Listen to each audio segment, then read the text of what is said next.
Hello everyone, welcome you all in our online learning platform Let's Study India। इसमें हम adrenal gland के बारे में डिस्कस कर रहे थे, जिसमें हमने एड्रिनल ग्लैंड के इंट्रोडक्शन और उसके हिस्टोलॉजी के बारे में डिस्कस कर लिया था, जिसमें हमने बात करा था कि एड्रिनल ग्लैंड जो होता है वो दो पार्ट में डिवाइड होता है, कॉर्टेक्स एंड मेडुला, जिसमें एक आउटर डेलिकेट सी कवरिंग होती है जिसको हम कैप्सूल कह रहे थे। कॉर्टेक्स जो था वो फर्दर तीन पार्ट्स में डिवाइड था, ग्लोमेरुलसा, फैसिकुलेटा एंड रेटिकुलरिस, और तीनों के अपने अपने एक एक हार्मोन थे जो तीनों सिक्रीट कर रहे थे। ठीक, जैसे ग्लोमेरुलसा जो था वो क्या कर रहा था, मिनरलोकॉर्टिकॉइड्स को सिक्रीट कर रहा था। फैसिकुलेटा जो था वो ग्लूकोकॉर्टिकॉइड सिक्रीट कर रहा था, और रेटिकुलरिस जो था वो गोनाडोकॉर्टिकॉइड सिक्रीट कर रहा था। फिर उसके बाद आ रहा था मेडुला। ठीक है, फिर मेडुला की कहानी आ रही थी, और मेडुला भी क्या कर रहा था, वो दो हार्मोन सिक्रीट कर रहा था, एपिनेफ्रिन एंड नॉन एपिनेफ्रिन। ये सारी चीजें हमने इसके पहले वाले वीडियो में डिस्कस कर लिया था। इस वीडियो में हमें क्या करना है, इन पांचों हार्मोन्स के बारे में पढ़ना है। इन पांचों हार्मोन्स को डिस्कस करेंगे हम, जिसमें हम हार्मोन्स को दो पार्ट में डिवाइड कर देंगे, एक कॉर्टेक्स वाले हार्मोन और एक देखेंगे function of medullary hormone. Function of cortex hormone और फंक्शन ऑफ मेडुलरी हार्मोन, दो पार्ट करके हम हार्मोन्स को समझने की कोशिश करेंगे। तो चलिए बिना टाइम वेस्ट किए स्टार्ट करते हैं वीडियो, जिसमें हम स्टार्ट करेंगे कहाँ से, कॉर्टेक्स वाले हार्मोन से। तो कॉर्टेक्स में हमको पता है कौन कौन से हार्मोन है, ग्लूकोकॉर्टिकॉइड, मिनरलोकॉर्टिकॉइड एंड गोनाडोकॉर्टिकॉइड। तो हम स्टार्ट कर रहे हैं ग्लूकोकॉर्टिकॉइड से। ठीक, किससे स्टार्ट कर रहे हैं, ग्लूकोकॉर्टिकॉइड से।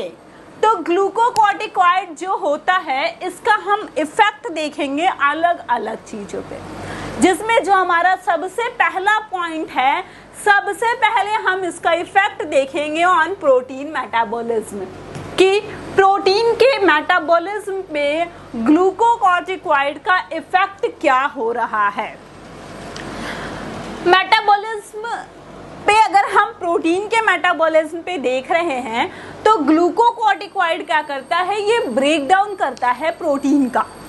क्या करता है, ब्रेक डाउन करता है प्रोटीन का। अब आप सोचो कि ये क्या कर रहा है, कि प्रोटीन का ब्रेक डाउन कर रहा है।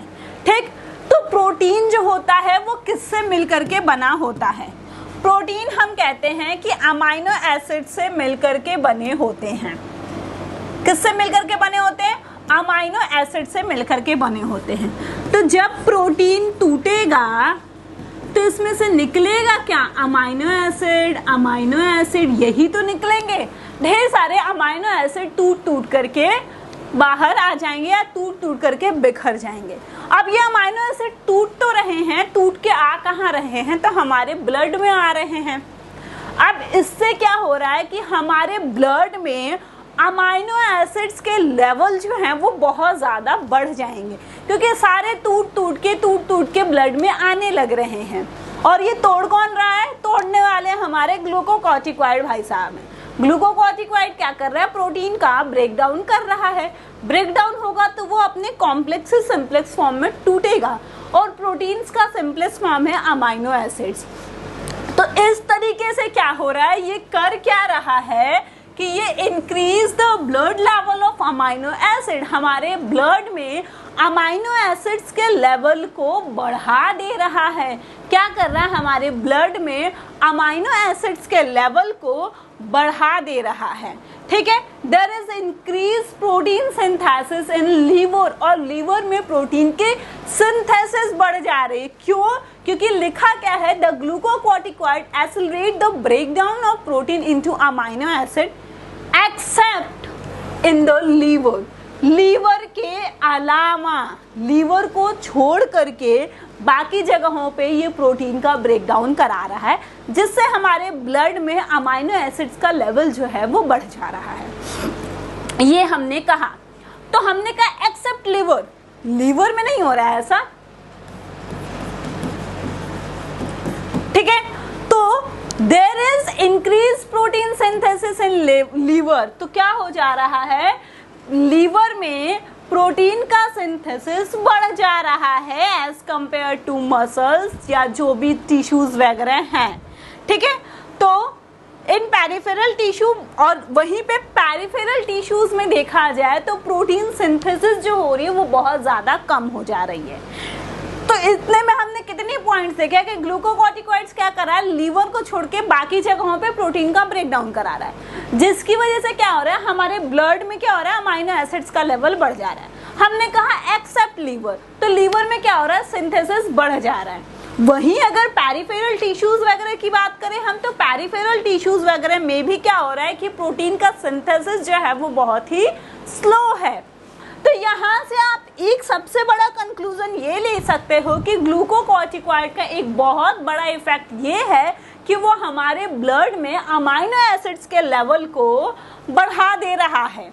क्या कर रहा है, वो हमारे ब्लड में अमाइनो एसिड्स के लेवल को बढ़ा दे रहा है।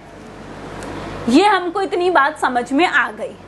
अब हमको क्या होगा, ऑन फैट मेटाबॉलिज्म सेकेंड जो हम बात करेंगे वो किसकी बात करेंगे कि फैट पे इसका क्या इफेक्ट हो रहा है। ठीक, जैसे कि क्या हो रहा था,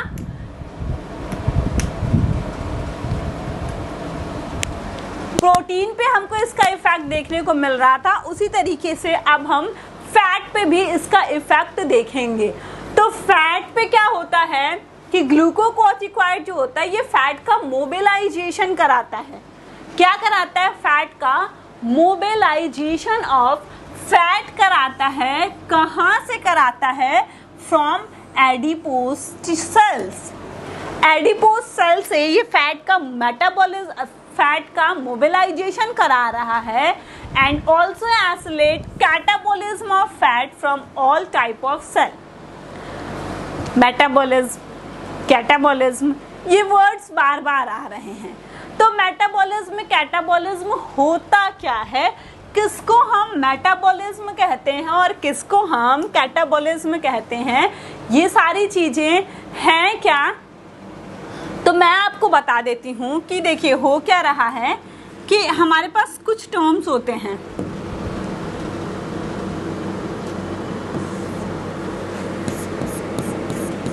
मेटाबॉलिज्म, कैटाबॉलिज्म,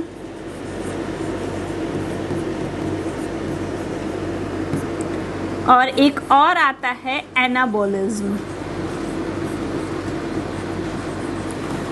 अब देखिए मेटाबॉलिज्म क्या है कि कोई भी रिएक्शन, हमारी बॉडी में जो भी रिएक्शंस हो रहे हैं, कोई भी रिएक्शंस जो हमारी बॉडी में हो रहा है उसी को हम कहते हैं मेटाबॉलिज्म। मतलब सारे रिएक्शन, कुछ टूट रहा है, कुछ बन रहा है, बॉडी में तो कुछ भी होता है, कुछ टूटता है, कुछ बनता है, ये सारे को हम एक रिएक्शन की तरह कंसीडर करते हैं। तो कुछ टूट रहा है, कुछ बन रहा है, कुछ भी हो रहा है, which is called as metabolism. अब ये मेटाबॉलिज्म जो है यही फर्दर जो होता है वो दो पार्ट्स में होता है। एक को हम कहते हैं कैटाबॉलिज्म और दूसरे को हम कहते हैं एनाबॉलिज्म। कैटाबॉलिज्म नाम से देखिए cat cat cut cut cut cut cut करने जैसा कुछ ऐसा आ रहा है। एग्जैक्टली CUT कट नहीं लिखा है लेकिन CAT लिखा है, उसको कैट नहीं पढ़िए, उसको समझने के लिए आप कट पढ़ लीजिए। तो मतलब जब टूटता है, ब्रेक डाउन होता है, तो उसको हम कैटाबॉलिज्म कहते हैं। और सेम उसी का जस्ट अपोजिट जो हो जा रहा है वो क्या हो जाएगा, एनाबॉलिज्म हो जाएगा। मतलब जब सिंप्लेक्स से कॉम्प्लेक्स में कोई चीज कन्वर्ट होती है तो एनाबॉलिज्म वाला रिएक्शन कहलाता है, और जब कॉम्प्लेक्स से सिंप्लेक्स में टूटता है तो उसको हम कहते हैं कैटाबॉलिज्म। मेटाबॉलिज्म ये सारे को ले दे करके बात हो जा रही है। अब जब स्पेसिफिक बात कर रहे हैं तो सिंप्लेक्स में जब टूट रहा है, जब कट हो रहा है तो कैटाबॉलिज्म, और जब जुड़ रहा है तो एनाबॉलिज्म कहते हैं। ये चीज इतनी हो गई। अब हम देखेंगे ग्लूकोकॉर्टिकॉइड क्या कर रहा था, मोबिलाइजेशन ऑफ फैट करा रहा था। कहाँ से, फ्रॉम एडिपोज सेल से। ठीक है, एडिपोज सेल से करा रहा था। और दूसरी क्या कर रहा था, कैटाबॉलिज्म टाइप ऑफ सेल, और सारे टाइप मतलब सारे सेल से क्या कर रहा था, कैटाबोलिज्म ऑफ फैट भी यहाँ पे हो रहा है। Mobilized fat are used by the liver cells for gluconeogenesis। यहाँ पे जो mobilized fat है वो यूज किए जा रहे हैं लीवर सेल से, क्यों, ग्लूकोनियोजेनेसिस की प्रोसेस के लिए। ठीक है, किसके लिए, ग्लूकोनियोजेनेसिस की प्रोसेस के लिए। और एंडोक्राइनोलॉजी पढ़ाते टाइम बहुत बार मैंने बताया है कि ग्लूकोनियोजेनेसिस की प्रोसेस क्या होती है। तो अब आपका टर्न है कि आप बताओगे ग्लूकोनियोजेनेसिस क्या होता है। ठीक, थर्ड है ऑन कार्बोहाइड्रेट मेटाबॉलिज्म। अब क्या है, तीसरी बात जो हो रही है वो कार्बोहाइड्रेट के मेटाबॉलिज्म पे बात होगी। ठीक, तो अब यहाँ पे क्या हो रहा है, ग्लूकोकॉर्टिकॉइड जो है play important role in carbohydrate metabolism. ये भाई प्रोटीन मेटाबॉलिज्म में भी रोल प्ले किया, फैट मेटाबॉलिज्म में भी किया, अब किस पे कर रहा है, कार्बोहाइड्रेट मेटाबॉलिज्म पे भी रोल प्ले कर रहा है, और वो भी बहुत इंपॉर्टेंट रोल प्ले करता है। ठीक है, in liver glucose six phosphatase causes glycogenolysis. Liver में क्या हो प्रेजेंट है, ग्लूकोज 6-फॉस्फेटेज, फॉस्फेट नहीं फॉस्फेटेज, मतलब एंजाइम है जो क्या करा रहा है, ग्लाइकोजेनोलाइसिस करा रहा है। क्या करा रहा है, ग्लाइकोजेनोलाइसिस करा रहा है, मतलब breaking off glycogen into glucose. क्या कर रहा है, ग्लाइकोजन को तोड़ रहा है, किसमें तोड़ रहा है, ग्लूकोज में तोड़ रहा है। ठीक, तो आप ये कह सकते हो यहाँ से, जैसे हमने कहा था प्रोटीन मेटाबॉलिज्म की बात हमने करी थी, तो हमने कहा था कि प्रोटीन मेटाबॉलिज्म में क्या हो रहा है कि प्रोटीन टूट रहा है, तो अमाइनो एसिड्स में टूट रहा है, अमाइनो एसिड्स में टूट रहा है, दैट मीन्स कि ब्लड में अमाइनो एसिड्स का लेवल जो है वो बढ़ गया। अब यहाँ पे क्या हो रहा है, ग्लाइकोजन को ग्लूकोज में कन्वर्ट किया जा रहा है, तो यहाँ पे हम कह सकते हैं कि ब्लड में जो हो रहा है ग्लूकोज का लेवल बढ़ा दिया गया, ग्लूकोज का लेवल ज्यादा हो गया, बढ़ गया, तो so it is responsible for hyperglycaemia. मतलब हाइपरग्लाइसीमिया, जब ग्लूकोज का लेवल जो होता है वो ज्यादा हो जाता है तो उसको हम हाइपरग्लाइसीमिया कहते हैं। And produce is diabetic symptoms. अब भाई ग्लूकोज ज्यादा हो जाएगा तो अल्टीमेटली वो डायबिटिक सिम्टम्स तो प्रोड्यूस करेगा ही करेगा, तो लास्ट में वो क्या कर रहा है, डायबिटिक सिम्टम्स क्या कर रहा है, प्रोड्यूस कर रहा है। नाउ द नेक्स्ट जो इसका इफेक्ट हम देखेंगे वो इलेक्ट्रोलाइट एंड वाटर पे देखेंगे। वाटर और इलेक्ट्रोलाइट के मेटाबॉलिज्म पे हम ग्लूकोकॉर्टिकॉइड्स का इफेक्ट देखना चाहते हैं, और हम देख रहे हैं कि क्या होता है। It play important role in retention of sodium ion and chloride ion. Sodium ion और क्लोराइड आयन का ये रिटेंशन करा रहा है, मतलब उसको रिटेन किए हुआ है, उसको बचा के रखे हुए है। Retention of sodium ion and chloride ion, इन दोनों का तो रिटेंशन कर रहा है, इन दोनों को तो बहुत प्यार करता है सोडियम और क्लोराइड आयन से, कह रहा नहीं तुमको नहीं जाने देंगे, तुम यहीं पे रहो, उसको वहीं पे रिटेन किए हुआ है। लेकिन इसको नफरत किससे है, इसको नफरत है पोटेशियम आयन से। पोटेशियम आयन को एक्सक्रीट कर दे रहा है, नहीं नहीं तुम जाओ, तुम्हारी कोई जरूरत नहीं है, मुझे तुमसे थोड़ा सा भी लगाव नहीं है, तुम यहाँ रहने लायक नहीं हो, तुम निकल जाओ यहाँ से। इन दोनों को बहुत प्यार से रिटेन किए हुए रखा है सोडियम और क्लोराइड आयन को, लेकिन पोटेशियम आयन को एक्सक्रीट कर दे रहा है। एक्सक्रीशन ऑफ पोटेशियम आयन किससे, किडनी से। और क्या कर रहा है, रिटेंशन ऑफ वाटर, वाटर को भी रिटेन कर रहा है, कह रहा है भाई तुम भी रहो ना प्लीज, तुम भी मत जाओ। वाटर का कह रहा है तुम भी मत जाओ, तुम भी यहीं पे रहो। अब आप सोचो किसी चीज में जब वाटर बहुत ज्यादा भर जाता है तो क्या होता है, वाटर जब किसी चीज में बहुत ज्यादा हो जाता है, भर जाता है, तो क्या होता है, तो वहां पे rise in volume of extra cellular fluid. Water is also a fluid, वो भी तो एक फ्लूइड है। अब वो वाटर को जाने ही नहीं दे रहा, एक्सक्रीट ही नहीं कर रहा, रिटेन करके रखा हुआ है, तो एक्स्ट्रा सेलुलर फ्लूइड का जो वॉल्यूम होगा वो वॉल्यूम क्या होगा, बढ़ जाएगा, जिससे क्या होगा, जो अल्टीमेटली किसके लिए रिस्पॉन्सिबल होगा, हाई ब्लड प्रेशर के लिए रिस्पॉन्सिबल होगा, जिसकी वजह से ब्लड प्रेशर जो है वो क्या हो जाएगा, वो हाई हो जाएगा। नाउ द नेक्स्ट क्या है, ब्लड और लिम्फ पे इसका क्या इफेक्ट देखने को मिलेगा।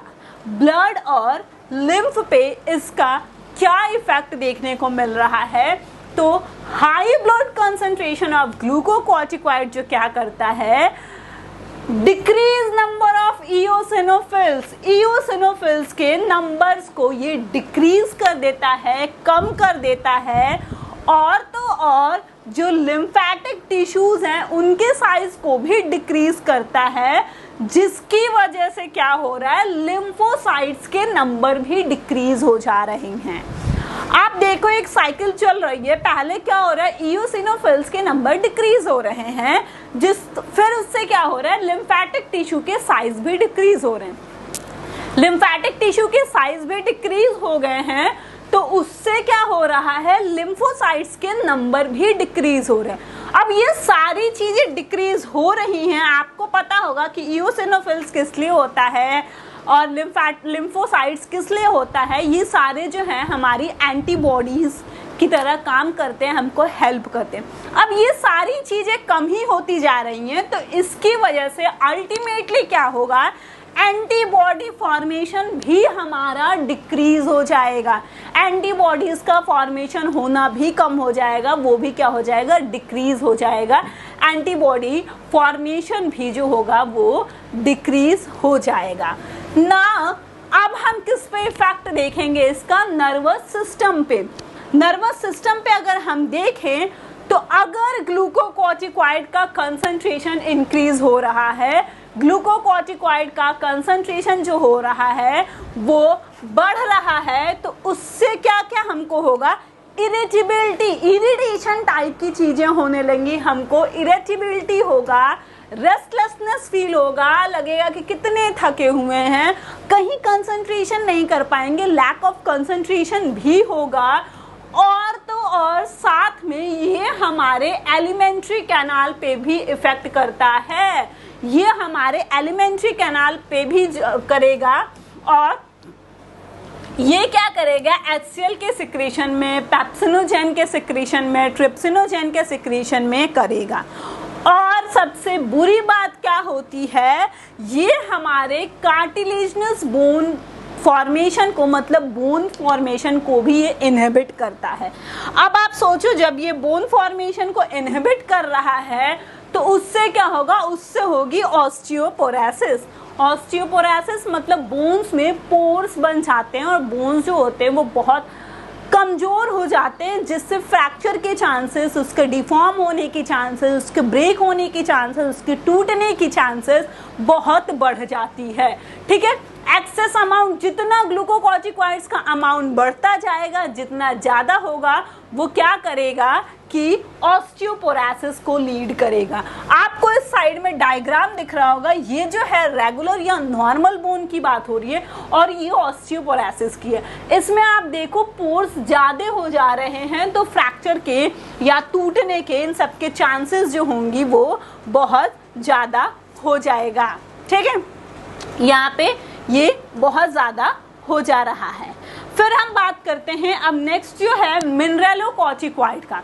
मिनरलोकॉर्टिकॉइड जो है वो, मिनरलोकॉर्टिकॉइड में क्या हो रहा है, नाम से आपको कुछ समझ में आ रहा होगा, कुछ मिनरल जैसी बातें हैं। तो the mineralocorticoid are concerned with water and electrolyte balance in the body. हमारी बॉडी में वाटर और इलेक्ट्रोलाइट के बैलेंस से रिलेटेड है ये। ठीक, the aldosterone is most active mineralocorticoid.